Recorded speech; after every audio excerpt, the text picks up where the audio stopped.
6 seconds, 30 to 45 seconds, 1 to 2 minutes. Isometrics, like, where are these numbers coming from? Well, today we're gonna focus on 6 seconds and why that is the gold standard for isometric training. Let's get into this, this is good stuff. According to the Isometric Manual by Paul Wade, the gold standard for peak isometric overcoming isometric contractions to gain strength is holding for 6 seconds. This isn't just a random number, it's based on solid research. Holding an isometric contraction for 6 seconds, especially when performed in 3 sets, is the most efficient way to build strength quickly. You can also opt for shorter contractions like 2 to 3 seconds, like we talked about in our MVC video, link in the upper right hand corner, but keep in mind that you'll need to do significantly more reps to achieve the same results. It's important that each contraction lasts at least 1 second. Anything less won't yield significant gains in strength or hypertrophy. While 6 seconds is perfect for strength, hypertrophy, building muscle size,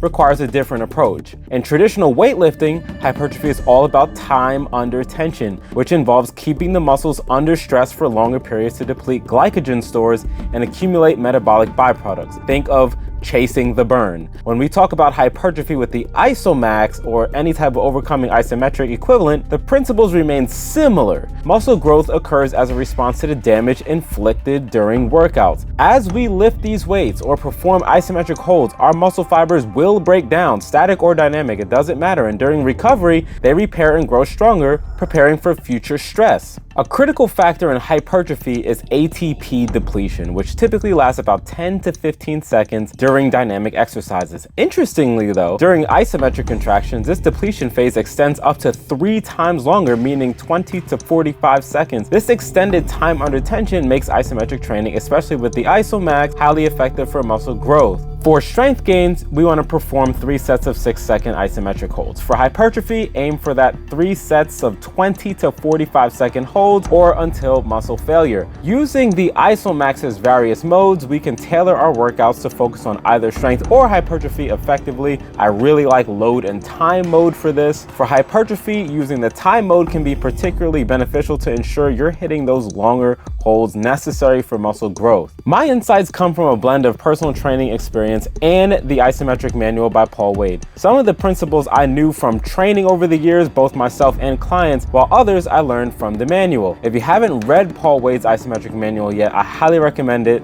In fact, I have a review on it, which you can find here. For optimal strength gains, stick to our 6 sets of 6-second holds. For hypertrophy, extend those holds to 20 to 45 seconds or until failure. This approach will ensure that we get the best of both worlds, strength and size. Now, I alluded to our MVC video talking about maximum voluntary contraction. If you don't know what that is, it's very important to isometric training, and I highly recommend you take a look at it here, and we will see you there.